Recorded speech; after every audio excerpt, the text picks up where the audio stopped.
Events in the world, drawing hundreds of thousands of frightful fans to its theme parks in California and Florida each year. Midsummer Scream is thrilled to bridge the gap between East and West as we welcome representatives from Universal Studios Hollywood and Universal Orlando Resort to our stage for the first time anywhere.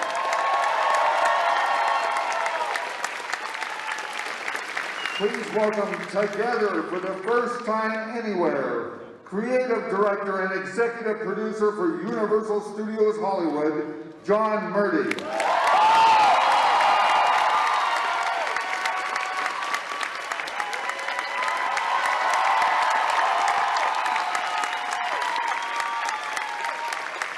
Art director and production designer for Universal Studios Hollywood, Chris Williams.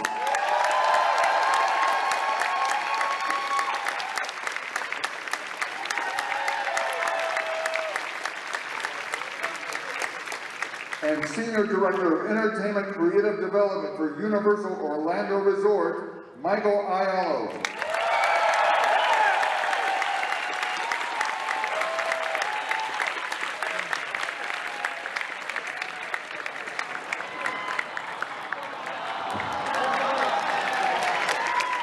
Hey. How you doing, Long Beach?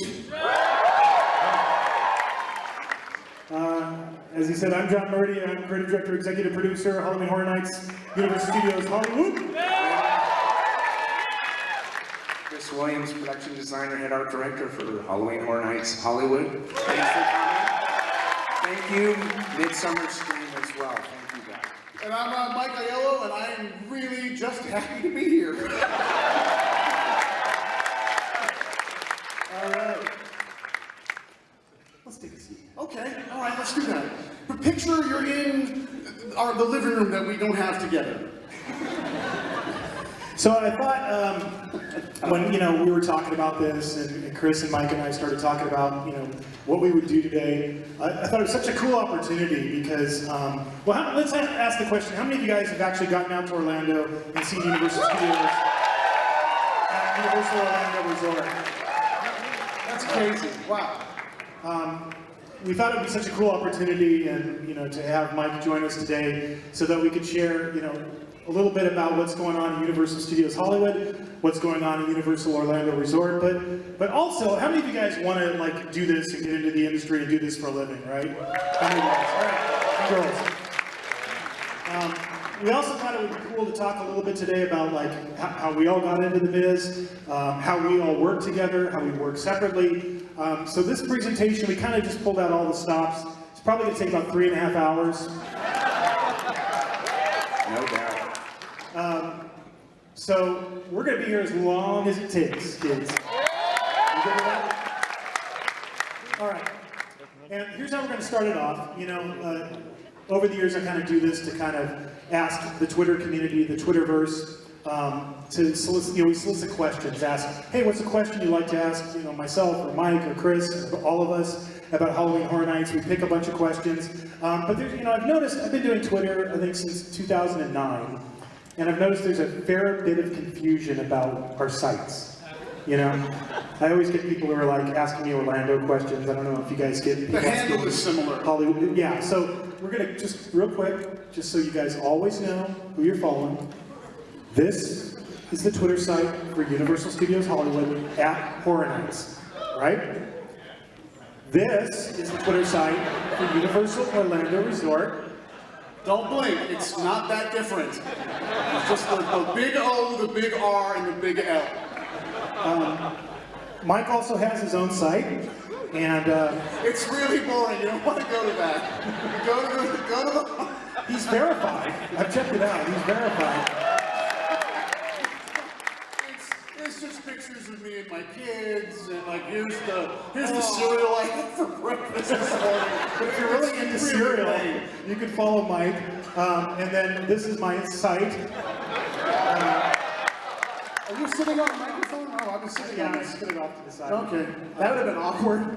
I'm not verified, by the way. And it has nothing to do with Horror Nights, so I talk about, like, food. But we thought we'd start this thing off with some icebreaker questions from Twitter, just to, you know, just to kind of break the ice, get us all comfortable. We've never done this before. No, We've never. never shared a stage with all of us on one stage, so There are laws against it, I think. at least a couple states. So the first question from Twitter is, and this is probably the single most important question we're going to answer all day today. Why does Orlando call their attractions house, but Hollywood tends to use the term maze? And this is from @Is It October Yet? I mean, the answer is pretty mundane. A haunted house was always the term back when the event started in Orlando in the early 90s, and it just kind of stuck. But I will say, when we're creating together or talking about, the terms are a little interchangeable for us when we're talking about it. But in our guides and on the website for Orlando, it's always been haunted houses. When I came in '97, they were always called mazes, actually, but Do you know why? I don't know. I really don't. I don't either. know. And Because they're amazing.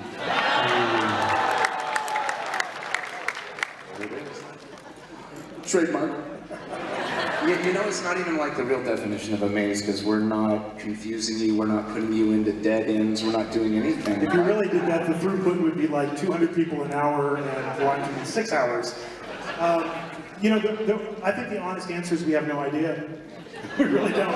And when I came in 2006, when I came to, you know, bring back Horror Nights with Chris, they just said, you know, you're going to do one maze this year. And I went, oh, okay, we'll call it a maze.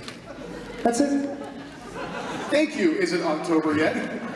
All right, question. What is your favorite Orlando house, and what is Mike Aiello's favorite Hollywood maze? This is from @HHN Fanatic. I'm sensing a trend here. And the truth is, for many, many years, I never missed a single night of Horror Nights. Since 2006, I had this crazy streak going where I had been there every single night. It was up over 200 nights. And so it's hard for me to answer that question because there's a whole lot of the houses. It's okay. That I'd never seen, that I'd seen on, you know, videos on the internet and everything. But Chris and I went together a couple years ago, 2016, and we grabbed a flight, we flew, we got there, we did like the whole park, two parks. We did Islands Adventure and Universal Orlando. We ran around, saw the parks, then we did all of Horror Nights, then we got on a plane the next morning at 7 a.m., flew back and did our event. But the one, you know, that really, really impressed me in Orlando was this one. It's called Ghost Town, The Curse of Lightning Gulch. And for me, what was so impressive about it was just the scale of the sets. They created this entire, you know, ghost town environment, and it felt absolutely real. It was beautiful. It was inside a soundstage, and I loved all the gags. There was one particular gag where a guy popped out of the piano that I thought was really, really clever. I don't know, Chris, do you have a favorite from Orlando? Mine was, I really like this too, because we took a tour before the event itself and walked through, and we came around the corner, and we weren't with Mike, or with some of his guys, but I was shocked, because I was like, ghost town. And they built an actual 2-story ghost town, much like what you're seeing in the image all the way down. And they had great effects all the way through it. And scenically, that was really the one I liked, but the Exorcist maze that they had produced was really, really cool. During, we did a pre-walk, but then we walked through it during the event, and they had some great effects. They had one effect that we're walking through the house, and literally the walls dropped in a scrim effect, and we were like out in the desert in Iraq. Very cool. And it was really big, too. It was really cool. And one thing too, I'm going to let you off a little easy, but every year I've worked on the event that I've known John. I think we've known each other now, two of you have known you since like 2009 now. Talk to John, hey, come on out. Every year he's like, I got a streak, man. I got a streak. Serious? I'm not going to break my streak. I'm at the event every night, not breaking the streak. And you did it for me. You know what broke the streak, actually? What's that? My niece decided to get married on an event night. And I was so pissed off. And I was like, you gotta change that. And she's like, I can't, the invitations have already gone out. And I'm like, I have a streak. So that's what broke the streak. So I'll get to Orlando more in the future. And Mike, your favorite Horror Nights house? My favorite was actually the first maze I ever went to in Hollywood. House of a Thousand Corpses in 3D, Zombie Vision.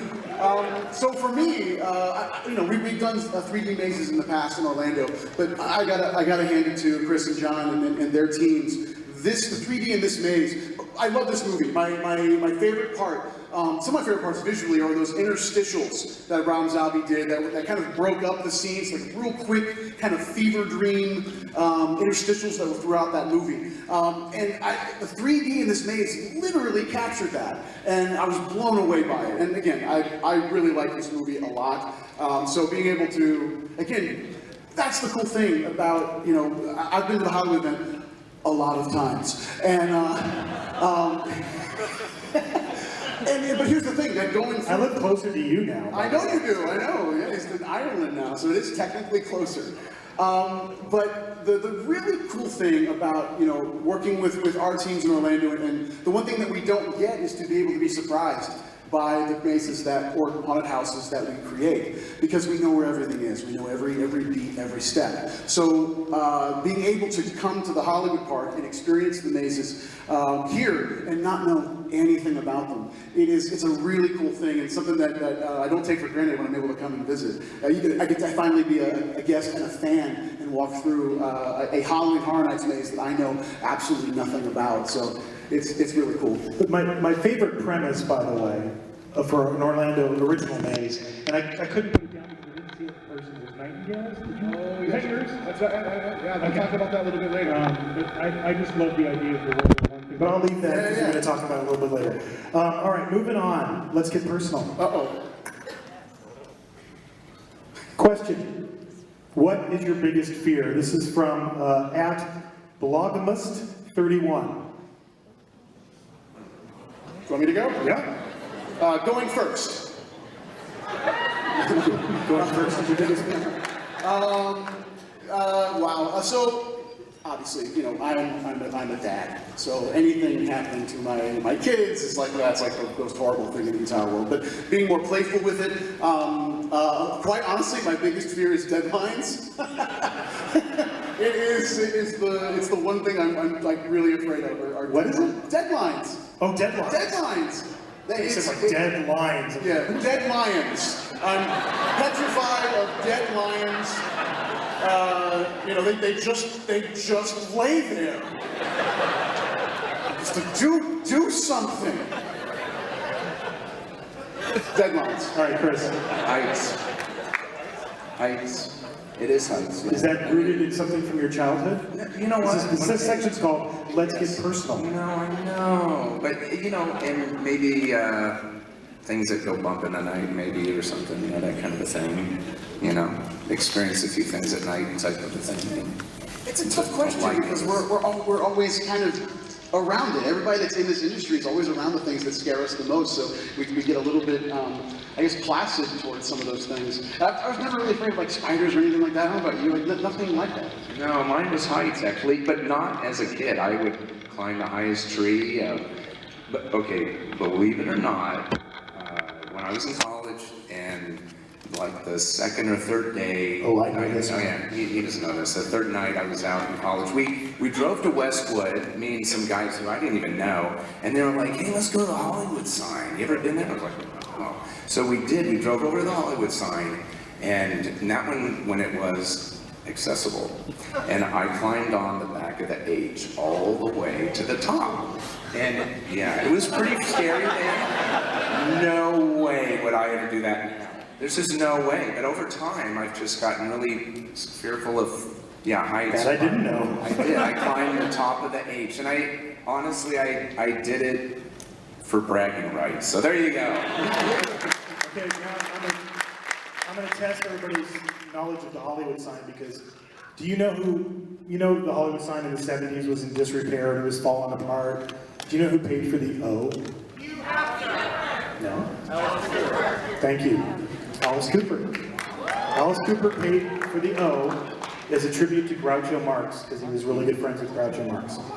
So there, obscure, useless trivia for you.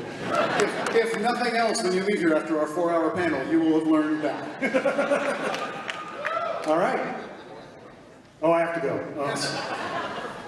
I have really weird phobias. I'm afraid of wooden spoons and cotton balls. Seriously, I'm like seriously afraid of them. For real? Yeah, no, this is real. I have a hard time even talking about it, so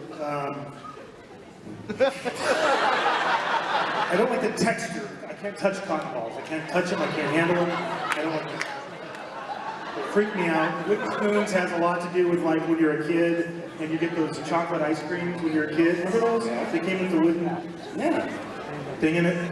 I couldn't. Like, don't like them. So, I'm serious. That's really freaked me out. in Orlando, we get to do a few original mazes in our slate, and I think I found one room theme that I'm going to force you to go through. You know, our performers have gotten wind of this. So like sometimes when I'm going through an event, or like this character will come up to me and hand me a bunch of cotton balls. Worst.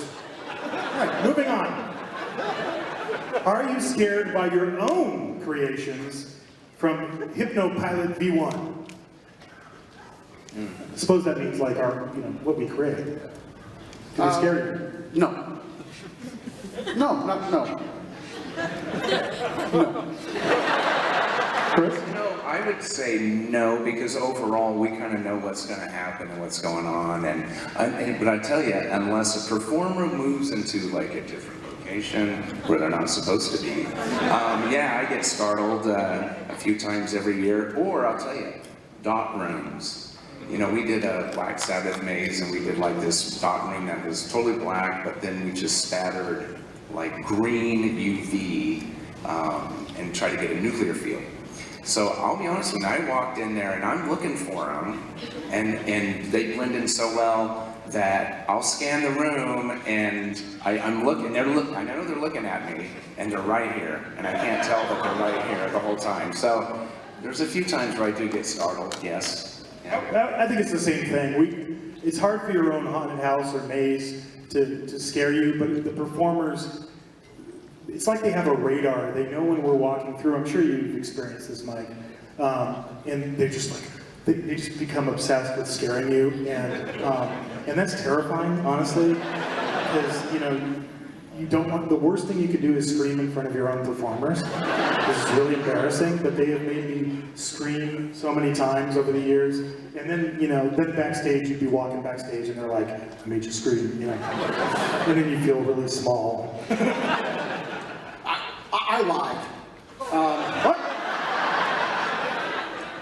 I misinterpreted the question. I thought it meant like the ideas that we have. Did you mean like your children scare you? Oh, my children terrify me. So we're talking about like when the event is happening, we're walking through. So yes, there was a moment, and that was An American Werewolf in London, the first time we did it in Orlando. That werewolf terrified me growing up when I watched that movie. And it, just like the Hollywood Park, we built full-size puppets based on Rick Baker's designs, and these were fully articulated. Again, in Orlando, they were actually manned by a puppeteer, so it could be whatever they wanted to do. It wasn't a fixed interaction with the guest. And we had created a kind of a darkened space to simulate going through the moors. And it was a right angle turn. It was the first wolf in the maze. And I had not seen it fired yet. I literally held back not seeing it in the actual space for the first time, because I really wanted to get the reaction that an average person would. So walking around that corner, and when that thing fired, and seeing that in real life to scale was like, no. It was horrifying. And it was like the coolest thing ever. So I'm totally frightened, literally trying to just get against the wall, just going, let's get to the next thing, I want to see it again. It was cool. But what the best thing is when you take a filmmaker or an actor through a maze that's based on the property that they were involved with, and you scare the hell out of them. That's like the best thing in the world, when you're taking somebody through and you know, I remember we did all those premiere parties for Walking Dead. We used to host all their premieres every time they had a premiere. And I would just go backstage and watch the monitors and watch all the different actors from Walking Dead go through, and I'd just go, his own character just, you know, scared him. All right. What do you love most about your job? What inspired you to choose your career path?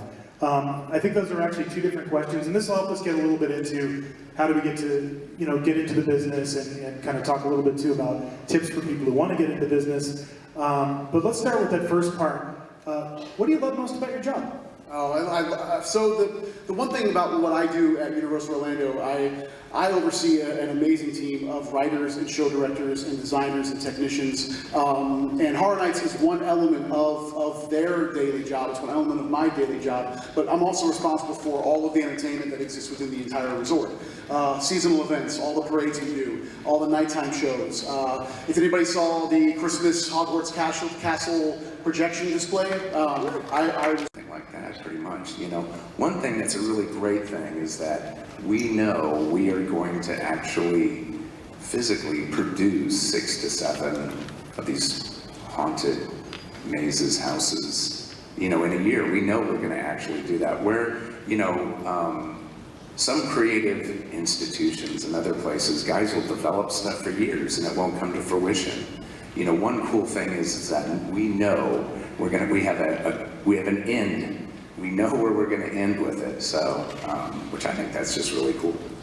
I remember in an earlier part of my career when I was working in Universal Creative, in the beginning when I first started out, my ratio of things that I worked on to things that got produced, at one point was 48 to 1. You know, like you generate that much material that would never see the light of day and no one would ever see it, no one ever walk through it or write it or experience it. So I agree with what Chris said.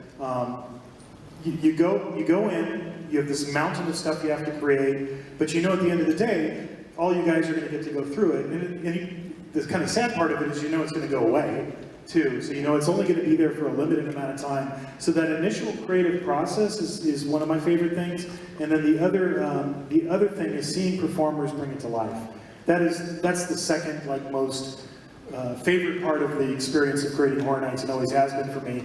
I love Chris and I's initial time when we work and we do all that initial creative work and the back and forth that goes on in that. And then I love when I get to walk into a maze or house and I get to see the performers bring it to life, because they always surprise you with things, you know, that maybe you didn't even think of that make it that much better. I think the other thing too is being able to foster talent as well. And these are massive teams. Like we're just the guys up here talking to you guys. There are hundreds of people that are responsible for the creations that start on that white piece of paper, that then use the same amount of passion, the same amount of talent to be able to bring that to life. So it's really what I really love. And I know you guys can mirror this, is being able to really see something in somebody and a talent that they have that you can bring out in them, and ultimately do things better than you ever did. That's really what this is about. You know, there were people doing this before us. There were people doing this after us. So it's finding those diamonds in the rough, just like we were found, and instilling in that next generation of what is going to be Halloween Horror Nights. You know.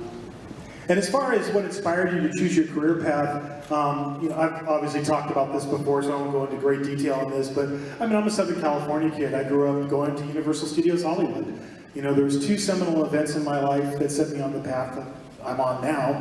One was my mom letting me see Frankenstein when I was 4 years old, and that forever, made me obsessed with Universal Classic Monsters. That's me in those really bad 60s pants, looking at an equally really bad Wolfman. That's Universal, probably 1972. And when I learned that you could come to Universal and you could actually meet the monsters, that was kind of it for me. So every time my parents would ask me where I wanted to go on my birthday, I always wanted to go to Universal. So both the movie studio and the theme park really inspired me to want to do this. And then, Chris. Movies of the 80s, all those practical effects and such, big inspirations. They really were. My parents were as well. My mom was an artist. She did a lot of oil paintings, and that was a big inspiration, watching her paint and such. And and you know, a lot of that stuff translates even into scenic painting and such. But you know, it's really like the inspiration of, like, I was a big film guy. You know, I know John was too as well. You know. I worked in a video store Yeah. for like a long time, so Yes. that was like my film education. But for Mike, Yeah, for me, E.T. was the first movie I ever saw in the theater with my mom. It was life-altering. You know, the idea, again, I was 82, so I was 4 years old. That was the first movie I ever saw that made me feel something, and knowing that it's just a flat image on that screen. I distinctly remember that. I even remember the song that played before the movie even started. It was Chuck Mangione, Feel So Good. that's scary on a whole different level.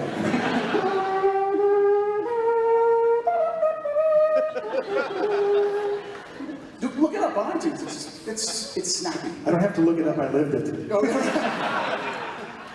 And then Halloween was that terrified me as a kid. I saw it way too young, but I distinctly remember watching the end of that movie, and it's brilliant. It still affects me the same way every single time I see it. Myers, you know, gets shot, falls off the second story, lands, and then later on in that ending, you just see his outline. And then the brilliant thing John Carpenter did was just cut to other homes in the neighborhood, almost kind of searching for him. And I distinctly remember looking out the window of my room, going, "He's out there. How did they let him get away?" Again. And again. And I distinctly remember that, looking out that window, just being terrified, because the neighborhood I saw on that screen looked eerily similar to the one that was right outside my window, and that was brilliant. Cool. What training and schooling would it take to one day join your team of concept creators, and your positions specifically? Okay, well, we'll see you later. Have that removed. And what course should we take within the company? This is from Kyle Harden at Yahoo. Thanks. Yahoo K. Thanks. Training, schooling. Yeah, you know, schooling is a big deal. You know, it really is, because, hey, you know, I'm looking for somebody, you know, in a sense, if I'm, say, looking for an art director, somebody with experience, really. You know, that's what I'm really looking for, so experience that they've already had experience in production in some way, entertainment production. And that all backs up into schooling. Schooling gets you your experience, and experience will get you to really where you need to be, but it's really, the schooling part is more of a theatrical training in that respect. And you're fine arts, right? You're a fine art. Yeah, I had a different approach, actually. When I was in school, I didn't have like a theatrical training, but it was in fine art.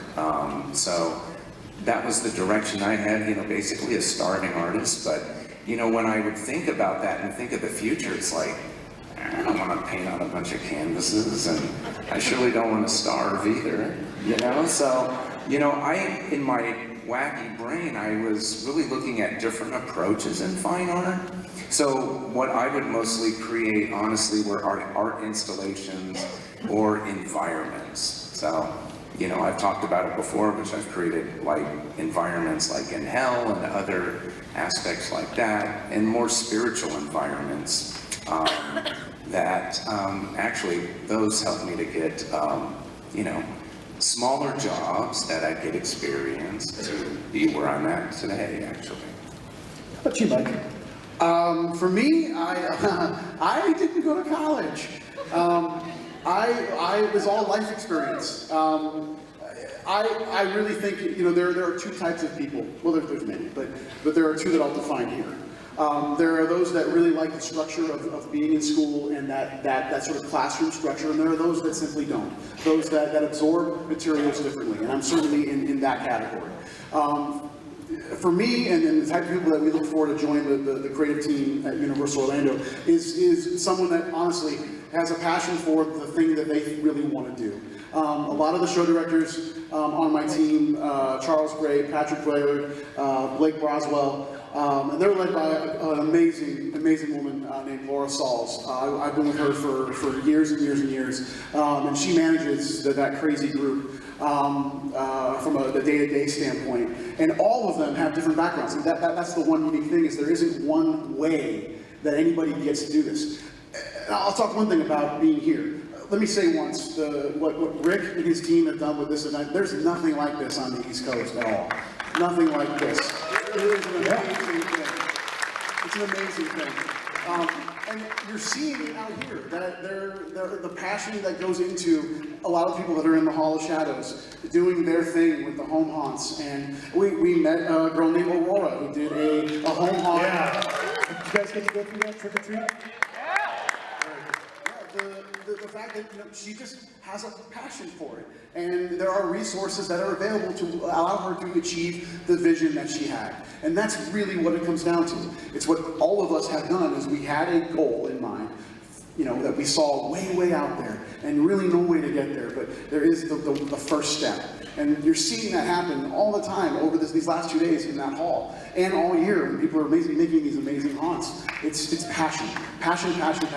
And that is the number one quality that you have to have in an individual that's on a team of other passionate people. And I think, the Hall of Shadows is a great example of this. I meet so many people that, like, how do you get into the industry, and what do I need to do, and how do I get your job, et cetera, et cetera. What's so beautiful about that is just do it. Just make something. Because everybody has to start somewhere. But if you just create something, it doesn't matter if it's a video on YouTube or a haunted house in your parents' garage, every little thing you do is a little bit of experience that you're going to get and be able to build upon to do the next thing. My dad, when I was starting out, gave me really good advice. And my father has worked for the Southern California Gas Company, which I think has a different name now, since 1960. Worked for the same company his entire life. Still works there. He's 82. And he told me when I was first starting out, whatever you do, whatever job you do it to the best of your ability, because quality rises to the surface, and that's how people get noticed. So if you're, the first job I think I ever had was waxing and stripping church floors in the summer, like under the table, like really scraping gum out. I was the best damn gum scraper that you ever saw, but that's, passion is such a huge part of it. And it's also just the ability to never give up on yourself. And always, when you're pursuing your dream, everybody's path is going to take wacky turns. It's always a hard question to answer. When I don't know what you guys think. Every time I'm asked that question, I always find it hard to answer. Like, what's the path to get there? There is no one path. Everything goes like this. I'm a theater major. I was specifically an acting major. But I ended up doing this because I took a summer job at Universal Studios in 1989 as a tour guide. That's me. And that's the picture of me talking, obviously, as a tour guide. The other picture in the polyester yellow Kodak outfit was I worked really hard as a tour guide. I got bumped up to be a summer supervisor, and then I just kept going. And then all of a sudden, somebody told me there was an opening in what was then called Universal Planning and Development for the ET ride, when we built the ET ride, as a production assistant, and the old special effects show, which was called The World of Cinemagic. So I just, went for it, and then every step led to something else. But it only did that because, if I was a gopher or a production assistant, I was the best damn gopher or production assistant you could imagine. And I've seen this with Horror Nights countless times, and I'm sure you guys have too. All these people who come to work for us, sometimes there's characters, and we have characters who are on our design team today. Troy's probably out in the hall somewhere. You'd recognize him because he's always wearing a fez. There it is.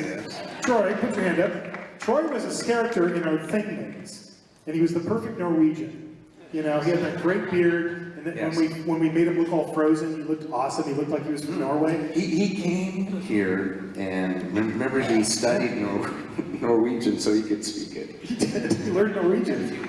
In a maze where he didn't have any lines. We didn't even, I was like, Troy, you don't have lines, but he still learned Norwegian. But Chris found out later that he had a whole design background. Yeah, he came in, he approached me and talked to me, but his design background is, he went to Cal Poly San Luis Obispo for the School of Architecture, which is like a 5-year program.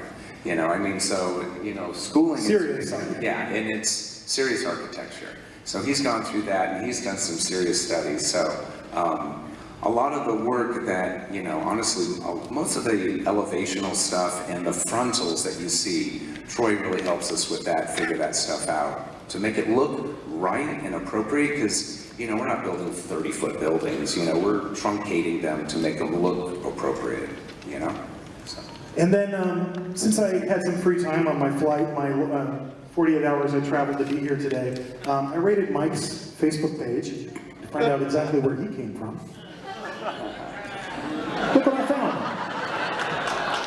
Would you like to explain this, Mr. Aiello? Yeah, so I've been with Universal in Orlando 23 years. I started when I was 17 years old. And the picture there of me in that blue shirt, that's me as a skipper on the Jaws boat ride in Orlando. I love that ride. It was awesome. It was awesome. It was going to be a summer job. It was going to just be 3 months, and then I was going to, move on. And it became a 23-year career. So then I literally would change the script of the tour because I wanted to change it up. But I was Did you take it to Jaws 3D, or how did you change it up? No, it was more Jaws Revenge. Yeah. They filmed that movie when I started at Universal. Really? Yeah, I was on the set. My supervisor at the time brought me into the office and said, "Hey, I don't want to keep lighting you up because you keep changing the script. There's an audition in entertainment. Why don't you go there? They're a little more free with the script." And I worked as a game show host for Nickelodeon Studios for a little while. Nickelodeon! So I worked there, met my wife there as well, almost 20 years ago now. And then I was also a blues brother. Everybody kept saying on the tours that, thanks, Bishop from God. Everybody kept saying I look like Dan Aykroyd in my younger days. I don't know if I still do now. I don't know. You tell me. But I auditioned for that show, and then got it, became contracted, sang and danced in a black suit in 110-degree weather, and played harmonica. And that was my in into entertainment, was being a performer first. And then it really kind of evolved from there. And I think Mike really took to heart my dad's advice about, like, whatever you do, do it to the best of your ability, because look at that guy kill that shark. Damn. I like how my gut is directly kind of wedged right in between.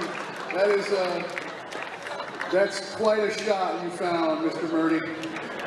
I appreciate that. It looks even better on the bigger screen, I'm sure. Let me take a look.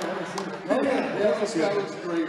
That was great. So, Chris, how did you get to Universal? Well, I honestly, February was my 20th year at Universal, actually. So I came in, well, here, let me back up a little bit. Out of college, I was very fortunate to get a design position with maybe another theme park in the area that does Halloween events, kind of a thing. But from there, I took that and pushed that into doing that at a couple of those parks for a few years. I'm not sure I gained some pretty darn good experience. And then in '97, I was working for a company, and we heard that Universal was doing Halloween again, because they had tried to boot it up a couple of times in like '85 and '92. This was in '97. I came with another company, and we got the contract to design 3 mazes, and if I remember right, it was like Crypt Keeper's Film Vault and Area 51, and I think we did another one which was like a classic monster. Yeah, I think I went through those actually, yeah. And so that was in '97 to 2001. Well, that was in '97. I got hired right after that season. I got hired out from Universal. So, I kind of came in as management. I came in, they created a position as an art director, honestly. They didn't have anything prior to that. Been very fortunate, in that respect. Because honestly, that had happened, that was several times that happened at a couple of these parks, honestly. They see some value into something, and they kind of took advantage of it. So I've been there for like 20 years and just doing it, right? I think what's cool is that you can see, like, Chris came in already at a management level. Mike and I started as frontline employees and worked our way up. So there's all kinds of different roads and all kinds of different paths to getting where you want to get. But the important thing is your dream and always keeping your focus on that. Thank you for switching the slide, by the way. You're welcome. I knew you wanted me to do that. Okay, we're going to do one more of these questions, then we're going to start getting a little bit into talking about our process, and then we're going to share some stuff from 2018. What is the most troubling, disturbing, scariest scene you can think of that you both created? In other words, which scene has stuck with you the most and made you question your own sanity for even creating it? They used all of the text in that Twitter. For me, this is a behind-the-scenes picture from our maze log. This is when we were building it. And Chris and I wrote this scene, we put this scene together, and then, you know, I didn't have kids at the time. I don't think I could do that scene today, honestly. It was when you're going over the river and you find La Llorona's dead children floating in the water. And what was even creepier about that is, I remember they were too big, and you had to cut them in half. Yeah, we sectioned them so they were about that thin. So they would float, you know, the water honestly was like 3 inches thick. You know, it was very, very, very shallow. We had to colorize it so you wouldn't see the bottom of it. And I gotta be honest with you, you know, I agree with John on that. You know, this is like the creepiest thing that, you know, that we did. At that time, John didn't have kids. At the time, I did, and they were young. You know, so yeah, we had a lot of conversations about that. Not only the kids, this was kind of the first maze that we had some religious iconography in there as well. And we debated a lot on that, if we should, you know, show that, and we decided to as well. You know, and also, if you know the lore of La Llorona, the eater of children, we showed that too. She literally ate them, yeah. Really, you know, intense, I think, you know. We SoCalExploring. And I think you answered it earlier, Mike. Yeah, I think, you know, I don't think we necessarily, like, in our minds set out to do that. I think it naturally ends up that way. Usually when we decide an IP, we go off and we design, Chris and I get together and we come up with our, here's an example. So for Hollywood, the facade for the maze is going to be Emma and Henry's house, right? And really when Chris and I sat down to design it, it's because it's the first scene in the movie, right? And we really liked the idea of the ghosts out front. We like the idea, oh, there's the house, by the way. It's in construction right now. It's being built. This is prior to props and dressing. Obviously, we have to do all the ghost figures. But we like the idea of kind of teasing Sam. So the first time you see him, he is like the sheep ghost. You know, it's just like how Emma tragically encountered him in the movie. And of course, you're going to run into Emma as well when you're going through this section. But for Orlando, because we had done the zone already, we really wanted to kind of hit the guests over the head with something large in scale right off the bat. So we're beginning our maze with Creek's house, and this is in our parade building facility. So we're building Creek's house, and this is to scale. You're going to walk through the front door to scale of Creek's house. So these are some in-progress photos of the facade for our trick-or-treat maze in Orlando. But the thing I noticed right away when we all started comparing is that we hit all the same beats. Like literally every beat in the film that's in our maze is in Mike's maze, and vice versa. They may be in different spots, but all of the same beats are going to be hit. And you know, just again to you know, like we look at each other's work. Sometimes we blatantly steal things from each other. We blatantly stole this idea from your scare zone, actually. The idea of doing the puke scene. If you don't know what we're talking about, maybe Mike, you could explain what you guys did. So in this story, obviously, Wilkins, he has kind of poisoned a lot of the candy that he gives out to kids who have been bad. And this unfortunate young man eats some of that candy and he vomits profusely. The most chocolatey vomit you've ever seen. Chocolatey, yeah. It's disgusting. So we recreated this in the scare zone. We actually had made a dummy of the small boy that on cue could vomit right there in front of the guests as they were walking through the zone. And Wilkins was a live performer, so he would kind of draw the guests in closer and then cue it right before, you know, right when they didn't expect it. And this poor dummy of this kid would just profusely vomit all over the street. It was awesome. And we both saw what Orlando did, so we incorporated a similar effect in the maze. So when you go to, you know, the principal, and I should mention, because it's an anthology horror movie, we're really trying to introduce the different sections. So there's like little tableaus that introduce the idea, oh, this is the principal, or this is, you know, Halloween School Bus Massacre, or this is Surprise Party. So we're going to do all of that as you're going through. And then you sent me a video recently where you guys were R&Ding with Marissa and her team.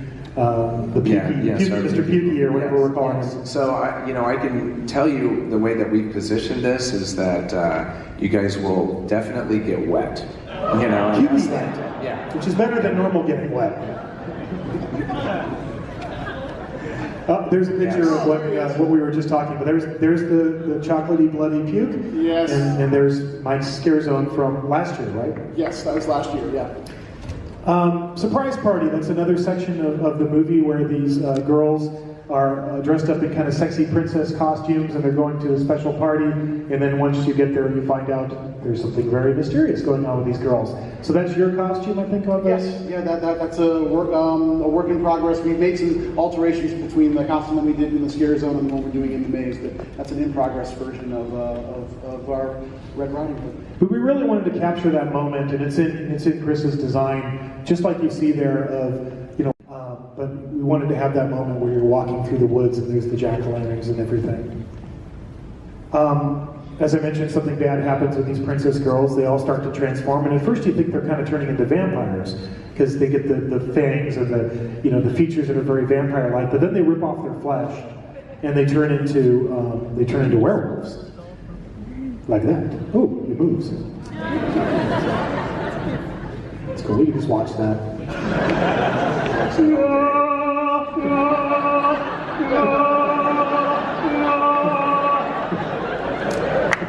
Every night I lie in bed.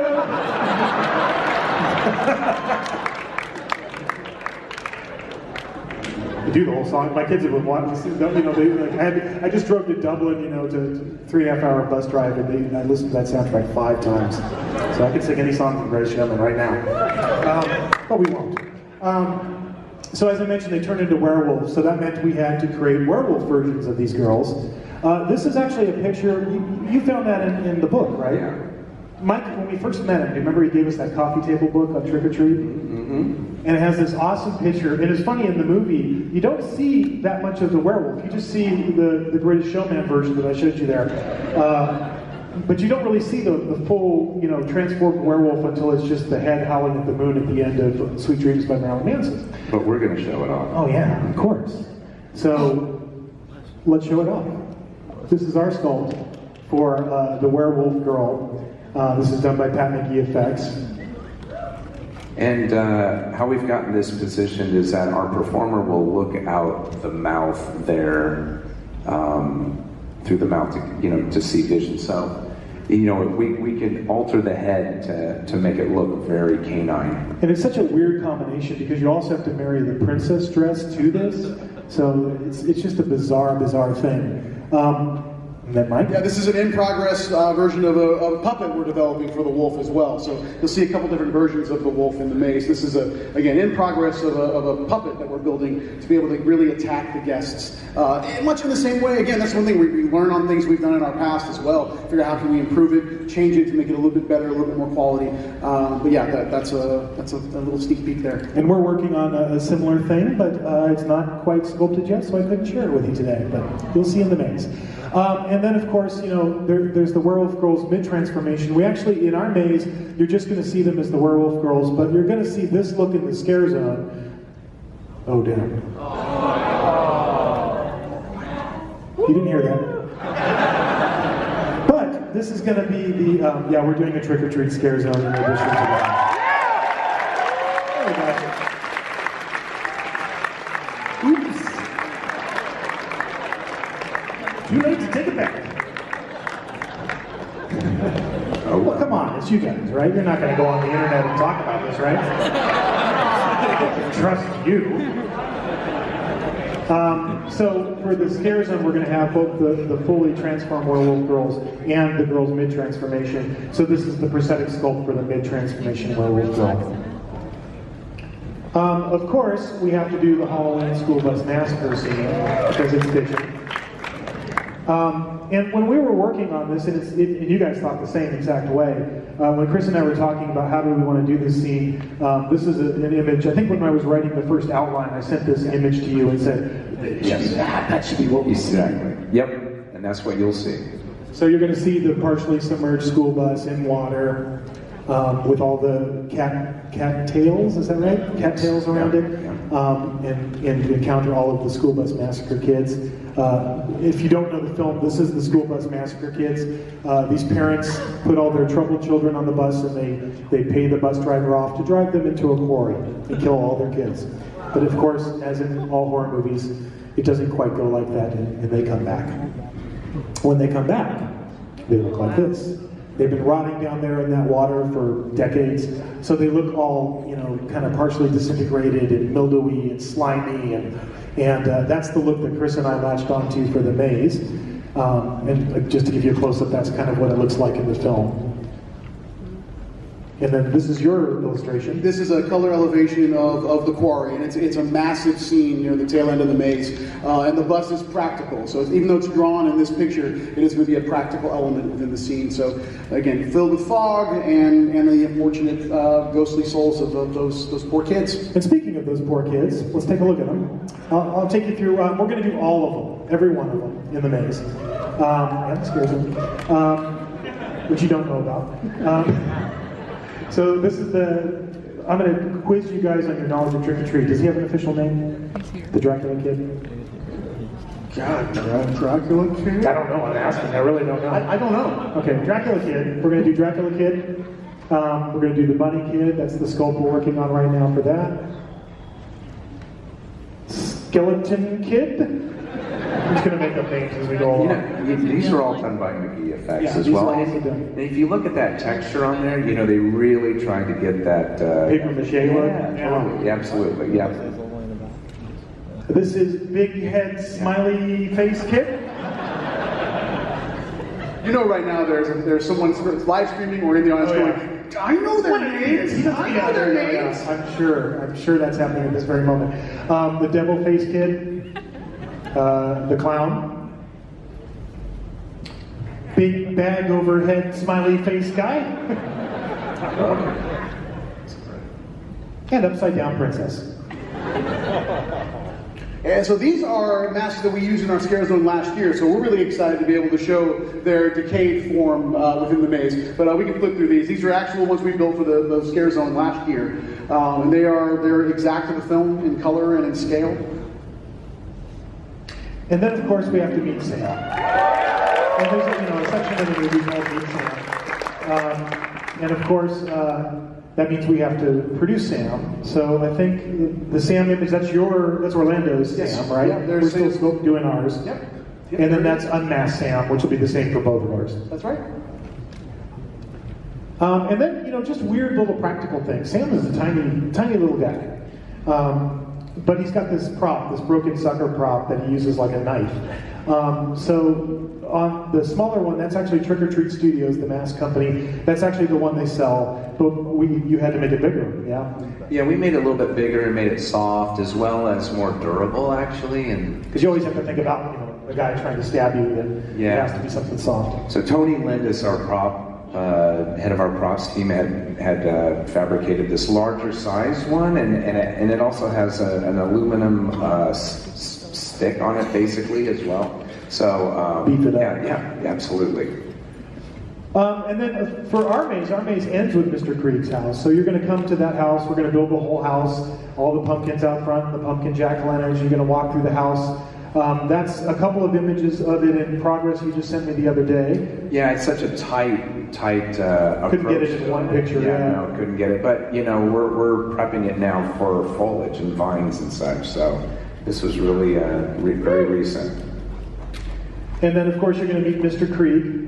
So that's your wardrobe. That's Mike's wardrobe, I think, on that side. And then, of course, you have to go to Mr. Krieg's bedroom. That's our scene, and it's being painted like as we speak. We just started working on it. We're also going to we'll do a ceiling. You're doing a fabric ceiling as well that gets painted on. So you'll see all of that. Marissa's team is making an awesome jack-o'-lantern that looks like it's on fire, just like in the film. That's Orlando's. Here's Orlando. So there's the interior of the stairwell from In Creek's house, and then his bedroom, and there's the pumpkin, and that'll be a really fun kind of distractionary technique with a faux fire element that will occur that will draw everybody's eyes that way, so that you can't see where Santa's coming from. Yeah. And of course, you know, one of the cool things about Trick or Treat is everywhere you go in the film, Sam is kind of there and he's watching you. So I think both of us picked up on this, where as you're going through, you're going to see, in addition to the live performers who are playing Sam that are scaring you, you're also going to see all of these little tableaus, just like out of the film. This one literally, exactly like you see from the surprise party. So you'll see Sam throughout the entire experience as well. All right, here's another maze. Is the Stranger Things maze? How many of you guys are Stranger Things fans out there? Isn't this crazy? Is the Stranger Things maze going to be focused on the first season, second season, altogether combo of both? From Isaac Munoz. It's going to be focused on the first season, actually. You know, it's funny. Again, I have to give credit to you guys on Twitter. You guys are the ones who made me aware of Stranger Things right when it debuted. I look at Twitter and everybody was talking about Stranger Things, and I was like, oh, I gotta watch this. And when I sat down to really dive into it and really watch it, I just loved it. I mean, I grew up in the 80s, so of course, you know, it spoke to me, all of the 80s references. But beyond that, the writing, the acting, the production values, everything about the show were fantastic. So, you know, when we sat down, we played around with a 2-season version, and it just felt like we were shortchanging so much. There was so much content just in that first season alone. So then we really, pretty quickly, you and I both decided that this is going to be season 1, start to finish. Everything you experienced in season 1, you'll experience in the maze. I don't know if you guys have anything to add to that. Yeah, no, I mean, we actually, in the very initial Blue Sky stages, we did an entire 2-season kind of flow. But again, Murdy, to your point, Charles Gray, Patrick Brailer, David Hughes, Matt Walkerdale, they're kind of the think tank with me on this. We again decided that, you know, can we just give focus to one season and really pay off some of the best moments and have time with it, you know, rather than having to very quickly jump from scene to scene. And of course, this is the Stranger Things key art. This is a question: what is the hardest part of making the Stranger Things mazes? From Anthony. And I think it's a couple of different things, so we'll give you a little sneak peek of Stranger Things as we go along here. To me, right out of the gate, I think it was this idea, the upside down. How do you do the upside down, right? For us, and particularly Chris and Marissa's team leading the charge here, we talked early on that we need to do the upside down, and we need you to feel like you're in the upside down. How are we going to do this? So we did a series of mock-ups that I was at in Hollywood, and we tested all sorts of different things, projection, etc. We ended up doing this crazy grid that you guys put together, and in order to get and it's really about trying to get that floating particle effect, the spores that are floating. They don't float. They don't obey the laws of gravity when they float. They're going up, they're going down. We tried snow, we tried everything you can imagine. And nothing quite looked right, but what worked was a combination of a couple of different things. Projection, but also physical, actual objects. And I don't know if you want to explain that, but why you do this grid. Well, there's the grid. So each letter is essentially a fiber optic that's coming through the wall at a certain length, and on the end of that fiber optic is a cotton bag. Sorry. That's exactly what happened when he walked in the room during the R&D. He saw so much of the cotton bag, and he did split. But yeah, and that's what it is. It's a tiny little piece of, like, honestly, it's like from a snow blanket, you know. So it's a little bit different than a cotton ball. And it's to diffuse the light, yeah. So you can't see the point of light. And also then to simulate kind of this spore kind of look and feel to it. And then with a fan, depending on how long they are sticking out from the wall, we'll get some movement. And then, like John had said, with a combination of a couple of things, which also a short throw projector that has some more that are moving a little bit more freely. And then also, when you're looking at this, you see that there's essentially a backdrop and of like, say, the upside down forest. So we received that, the backdrop, a file from Netflix, and we're also going to print that and apply that on the wall as well. So they use that in the show Yeah, too. and it's a combination of all these different layers. So you have these dimensional trees, in this particular scene, dimensional trees, which Chris is creating with all of that